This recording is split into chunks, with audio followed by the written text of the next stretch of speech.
অনেক এক্সাম্পল আছে। ফ্যাক্টরি ইন্ডাস্ট্রিতে যারা খুব ভালো শাইন করেছে তাদের ডেডিকেশনের কিন্তু শেষ নাই। দেখবা যে অনেক বেশি সিরিয়াস,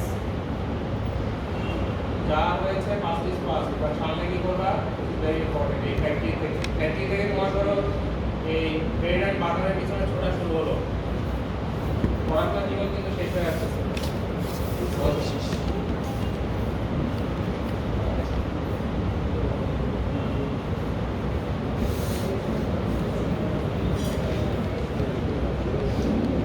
তাহলে এটা আমরা বুঝছি, এটা হচ্ছে যে কনসেপ্ট ছিল যে একটা প্যাকেজ থেকে আরেকটা একটা হর্ন গিয়ার থেকে আরেকটা হর্ন গিয়ারে যে শিফট হয়, এটা আমরা গত ক্লাসে দেখেছিলাম।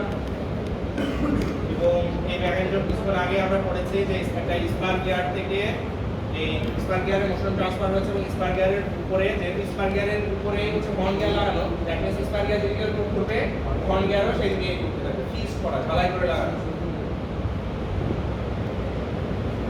এটা হচ্ছে গিয়ে আমাদের ব্রেড প্লেট, ব্রেডের যে প্লেটটা আছে, এবং দেখো এগুলা শেপটা কিন্তু অ্যাজ ইউজুয়াল শেপের না, অ্যাজ ইউজুয়াল শেপ না। সো যেন আমার প্যাকেজটা একটা হচ্ছে ওয়ান গিয়ার থেকে আরেকটা ওয়ান গিয়ারে শিফট হতে পারে। সো এটা কাটার পরে এই যে এখানে দেখিয়েছে যে বেস প্লেট বা ব্রেড প্লেট, অথবা এরপরে হচ্ছে ট্র্যাক প্লেট, হর্ন গিয়ার, এবং হর্ন গিয়ার নিচে থাকবে হচ্ছে এই spur gear. Manufacturing principle of industrial braiding machine, এটা নিজের ভাষায় লিখবো, বাট লেখার সময় দুটা জিনিস হচ্ছে কি আসবে, যে দুইটা জিনিসের আমাদের ইয়ার্নের টেনশন মেইনটেইন করতে হবে, এবং এক্সট্রা ইয়ার্ন এবং অ্যারাউন্ড, মানে কিছু সমস্যা আছে আমাদের ব্রেডের, লিমিটেশন রয়েছে। তো আমাদের ব্রেডিং মেশিনের সবচেয়ে বড় লিমিটেশন হচ্ছে এই প্যাকেজগুলো যে আমরা বানাই না, এখানে দেখো প্যাকেজ রয়েছে, তো এই প্যাকেজের ছোট ছোট ববিনের মধ্যে সুতা জড়ানো আছে না, এই সুতাটা দেখা যাবে যে কিছুক্ষণ চলার পরেই শেষ হয়ে যাবে, তার মানে এই প্যাকেজকে ওয়াইন্ড করার জন্য ববিন ওয়াইন্ডার প্রয়োজন পড়বে। আমরা ওয়াইন্ডিং মেশিন করেছি না, শুধু এখানে ববিন ওয়াইন্ডিং মধ্যে করে নিতে হবে। লেয়ার প্যারালালে সাধারণত ওয়াইন্ড করা থাকে, লেয়ার প্যারালালে। এবং এটা হচ্ছে বড় লিমিটেশন। আরেকটা বড় লিমিটেশন হচ্ছে এই এইটা দেখো একেবারে সার্কুলার পাথে ঘুরে রাখে, সার্কুলার পাথে ঘুরে সাইন কার্ভে ঘুরে, তার মানে ইনওয়ার্ড অ্যান্ড আউটওয়ার্ড ডিরেকশনে ইয়ার্নের একটা মুভমেন্ট রয়েছে।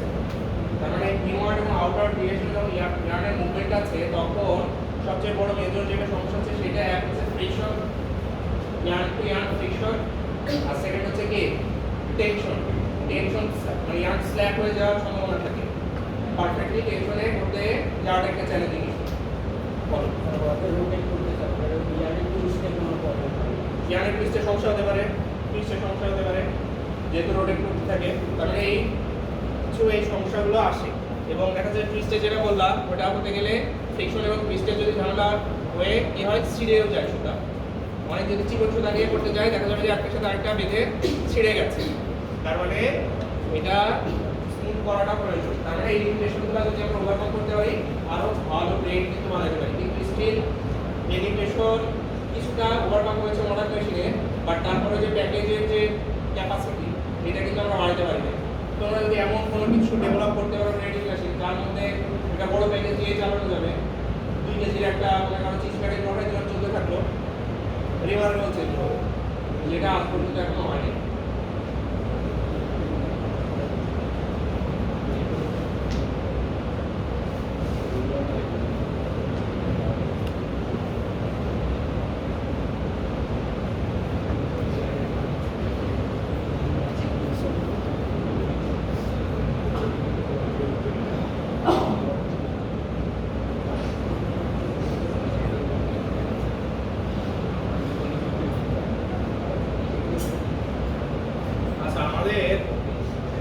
এখন যা পড়াবো এটা হচ্ছে মূলত ক্যালকুলেশন। সময় আছে আমাদের 5 মিনিট। তো রিপিট এবং প্যাটার্ন নোটেশন আমাদের ফাইনাল পরীক্ষা ল্যাব সব জায়গাতেই লাগবে, এই যা পড়বো আর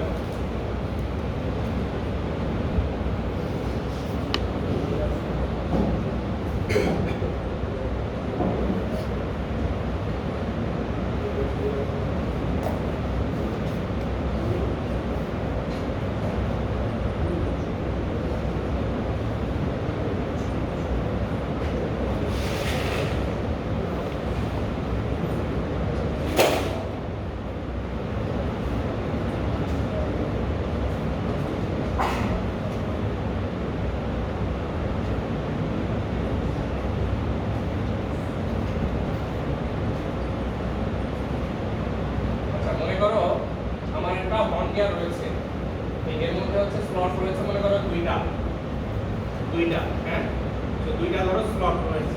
এর মধ্যে যদি আমরা এমন হয় একটাতে হচ্ছে গিয়ে প্যাকেজ দিয়েছি, একটাতে ধরো এর মধ্যে প্যাকেজ দিয়েছি আর একটা খালি রেখেছি, হ্যাঁ, তো এটাতে কি বলতেছি একটা ফুল এবং আরেকটা এমটি। তাহলে এটা রেশিও কত? 1:1। তাহলে একটা গ্রুপ হলে কত হয়? রিপিট হচ্ছে রিপিট অথবা ইউনিট, রিপিট অথবা ইউনিট। সেকেন্ড আরেকটা মনে করো আরেকটা হর্ন গিয়ার, মনে করো স্লট রয়েছে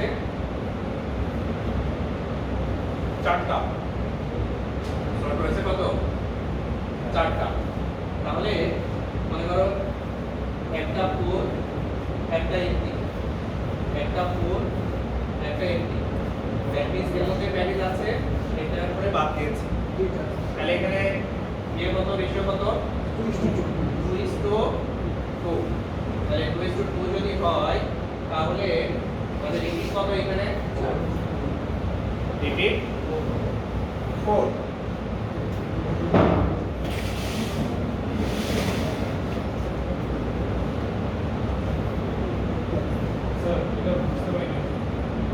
এখান থেকে দেখাই, এটা হচ্ছে একটা সুতা, মনে করো একটা সুতা বা একটা থ্রেড, ঠিক আছে? এই যে এদিকে যেটা আছে এই লেফট হ্যান্ড সাইড এবং রাইট হ্যান্ড সাইড। তো এখানে প্রথম যেটা এক্সাম্পল দেওয়া হয়েছে দেখো 1:1 এবং ইয়ার্নের সংখ্যা হচ্ছে একটা। এই প্যাটার্ন নোটেশন যখন আমরা লিখি তখন হচ্ছে গিয়ে x * x y, এটা x মানে একটা গ্রুপ হলো, এখানে সুতা হচ্ছে কয়টা রয়েছে, যেমন এখানে ধরো দুইটা সুতা বান্ডেল, তাহলে আমরা এখানে কত লিখতেছি? সরি,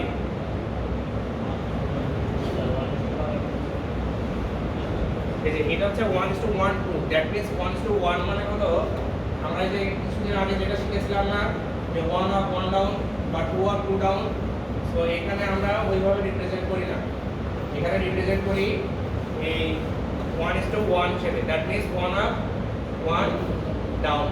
এখন যদি মনে করো 2 আপ 2 ডাউন হয়তো তাহলে 2:2। এরপরে y যেটা রয়েছে সেটা হচ্ছে number of thread or yarn. এখন নাম্বার অফ থ্রেড হচ্ছে গিয়ে এখানে কত আছে, যেমন এটার জন্য একটা রয়েছে, তাহলে আমরা হচ্ছে কি চিহ্ন দিয়ে কি দিতে পারি? 1। এখানে হচ্ছে একটা বান্ডেলে কয়টা সুতা রয়েছে? দুইটা সুতা, তাহলে দুইটা সুতা রয়েছে, বাট এটা কি 1 আপ 1 ডাউন না? 1 আপ 1 ডাউন, তো এজন্য 1:1 সুতার বান্ডেলের সংখ্যা কত? 2।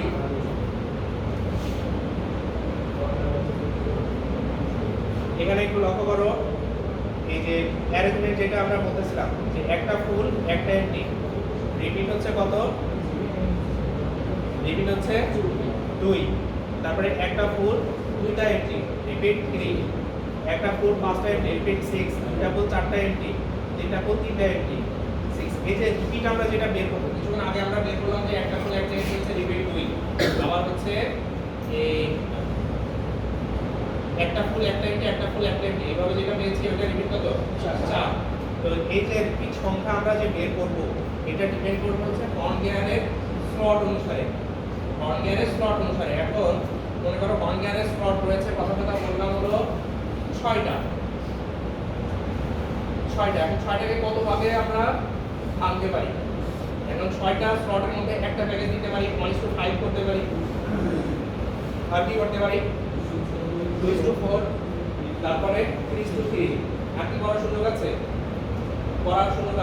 চারটা ফুল দুইটা এমটি, পাঁচটা ফুল একটা এমটি, এই হচ্ছে হাইয়েস্ট অ্যারেঞ্জমেন্ট। এর বাইরে অ্যারেঞ্জমেন্ট হয় নাকি?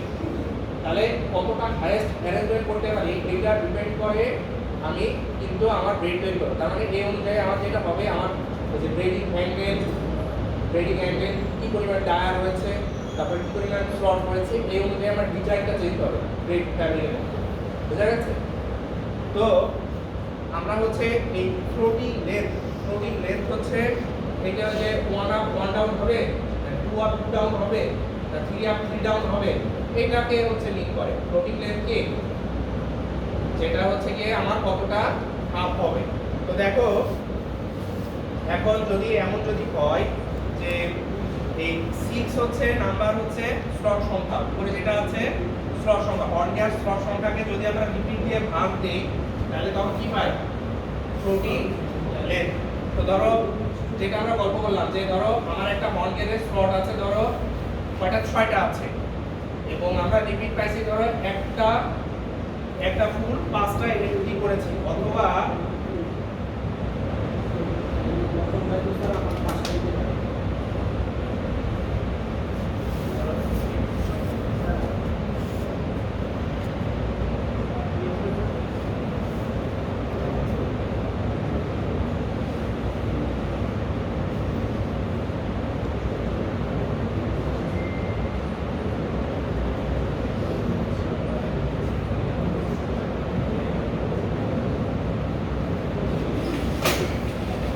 এইটা কিন্তু ভুল হয়ে গেল না? দেখো তো এই যে উপরে যেটা বললাম এই জন্যই তো বলতেছি যে একটা ফুলে একটা এমটি, একটা ফুলে একটা এমটি, এটা হচ্ছে রিপিট বা ইউনিট কত হবে? 2 হবে না? 2:2, তাই না কি? রিপিট তো 2 হবে, কারণ দেখো এই স্লট সংখ্যা আমরা জানি ফ্লোটিং লেন্থ হচ্ছে হর্ন গিয়ার স্লট ভাগ হচ্ছে রিপিট, রিপিট বা হচ্ছে ইউনিট, ইউনিট বা একক, মানে একই জিনিস তো আমার বারবার নেওয়া যাবে না। তাহলে এখানে যেটা হবে, ধরো এখানে হর্ন গিয়ার স্লট সংখ্যা ছিল হচ্ছে কত? 2টা প্রথমটাই, তাহলে আমার রিপিট কত? এখানে 2, তাহলে 1 ফ্লোটিং লেন্থ, তাহলে আমার এটা হবে 1:1। প্যাটার্ন নোটেশন যেটা হবে, প্যাটার্ন নোটেশন হবে 1:1। এখন একটার মধ্যে থ্রেড এখন একটা আছে না 2টা আছে, কথা বললাম 2টা করে থ্রেড আছে, তাহলে কত হবে? 2, এটা আমার প্যাটার্ন নোটেশন। এরপরে মনে করো হর্ন গিয়ারের স্লট আছে 4টা, তাহলে ফ্লোটিং লেন্থ কত হবে? 4 ভাগ রিপিট সাইজ 4। রিপিট কত হবে বলো তো? রিপিট কি 4 হবে না 2 হবে? 2 ফুল। রিপিট বা ইউনিট 2 হবে না? 2 হবে। রিপিট হচ্ছে একটা ফুল একটা এমটি, একটা ফুল একটা এমটি, এটা রিপিট কত? একই জিনিস বারবার তো আমরা নিতে পারবো না, একবার নিতে পারবো। আমরা হচ্ছে গিয়ে উইথ প্ল্যান করি নাই, উইথ প্ল্যানের মধ্যে একটা ইভেন্ট নিয়েছি, বারবার একই জিনিস কি নিয়েছি নাকি? একটা ফুল একটা এমটি, এটা হচ্ছে একটা রিপিট। আর সেম জিনিস এখন যদি আমি এমন বলতাম এই একটা ফুল 3টা এমটি, একটা ফুল 3টা এমটি, তখন রিপিট হয়তো কত? তখন হয়তো 4, তখন 4 হতো না? এখন বললাম যে 2টা ফুল 2টা এমটি, এই তখনও 4 হইতো, তখনও 4 হতো। বাট একই যখন হয়ে যাচ্ছে, যেমন একটা ফুল একটা এমটি, সেম জিনিস, একটা ফুল একটা এমটি, সেম জিনিস, তাহলে এখানে কত? রিপিট 2, তাহলে 4 ভাগ 2, এটাতে ফ্লোটিং লেন্থ হবে 2, তাহলে 2:2। ধরো যদি একটা সুতা থাকে তাহলে 2 আপ 2 ডাউন, 2 আপ 2 ডাউন করে আমার এখানে থ্রেড রয়েছে একটা, এটা হবে প্যাটার্ন নোটেশন। কত বোঝা গেছে? সিমিলারলি এই এক্সাম্পলগুলো একটু লক্ষ্য করো, দেখো মিলে যাওয়ার কথা।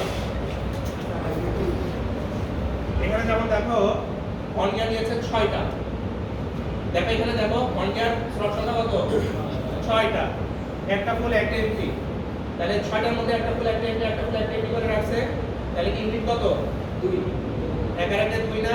এই ইউনিট 2, রিপিট 2, একটা ফুল 2টা এমটি, এটা কি 2 বার আসছে, তাহলে এখন এটার যোগফল কত? 3। একটা ফুল 5টা এমটি, এটা কিন্তু একবারই, তাহলে এখানে কত? 6। এবারে 2টা ফুল 4টা এমটি, 6, 3টা ফুল 3টা এমটি, 6। তাহলে হর্ন গিয়ারকে ফ্লোটিং লেন্থ কি 6 ভাগ যে রিপিটটা হবে সেটা দিয়ে ভাগ দিলে এই যে এটা যেমন 3:3 একটা সুতা থাকলে একটা, তাহলে প্যাটার্ন নোটেশন 3 বার আপ হবে 3 বার ডাউন হবে। এই ফ্যাব্রিকে কি হবে? ব্রেডে 2 বার আপ হবে 2 বার ডাউন হবে, পরের গুলাতে একবার আপ একবার ডাউন। এখন প্রশ্ন হলো এইগুলার অ্যারেঞ্জমেন্ট ভিন্ন, বাট 1 আপ 1 ডাউন, তাহলে ব্রেড কি দেখতে একরকম হবে? ডেফিনেটলি না, ব্রেডিং অ্যাঙ্গেল চেঞ্জ হয়ে যাবে, প্রোডাক্ট ভিন্ন হবে। কথা বোঝা গেছে? তাহলে এখানে যেটা আছে স্ট্রাকচার, এটা হচ্ছে কি প্যাটার্ন নোটেশন, এগুলো ক্লাস টেস্ট পরীক্ষায় থাকে সাধারণত দিব। তাহলে প্যাটার্ন নোটেশন কি হবে, যেমন 3:2 এখানে যেমন লিখেছে ফ্লোটিং লেন্থ 3:3 এক করে নিয়েছে, একটা করে সুতা আছে ওই বান্ডেলে। আবার এর মধ্যে ধরো ধরেছে একটা সুতা আছে বা দুটো সুতা আছে বা তিনটা সুতা আছে, এই ডিপেন্ড যা থাকে। সো এইভাবে আমাদের করতে পারি। এখন প্রশ্ন হলো আমরা যখন ল্যাবের মধ্যে যাবো দেখবো যে ওয়ান গিয়ারের স্লট সংখ্যা 5টা রয়েছে। 5টা যদি থাকে এবং রিপিট ধরো আমরা একটা ফুল একটা দিয়ে দিলাম, তাহলে রিপিট 2 হয়ে গেল না? এখন যে ভাগ দিব 5/2 তাহলে 2.5 হয়ে যাবে না? আর ফ্লোটিং যে আড়াইবার হয় নাকি না, অত সম্ভাবনা নাই। তাহলে লোয়েস্ট যে ভ্যালু সেই ভ্যালু সমান ফ্লোটিং লেন্থ হবে, তাহলে 2 আপ 2 ডাউন করে আমার এই ব্রেক রেপিটটা তৈরি হবে। তাহলে মনে রাখবে এই পর্যন্ত আপাতত এটুকু মাথার ভিতরে যেন খুব ভালো মতো থাকে। আমাদের ল্যাবের মধ্যে এই কাজ কিন্তু তোমাকে নিজে বের করতে হবে প্রোডাক্ট থেকে, আবার ওই প্র্যাকটিক্যালে মেশিন আছে রেডি মেশিন ওখানেও বের করতে হবে। তাহলে এই কাজটা যেন নিজে করতে পারি আমরা। হ্যাঁ, একটু নোট নিয়ে রাখলে আমরা ল্যাবের ক্লাসে এটা বলবো না, নিজেই বের করবো। অ্যাটেন্ডেন্স নিয়ে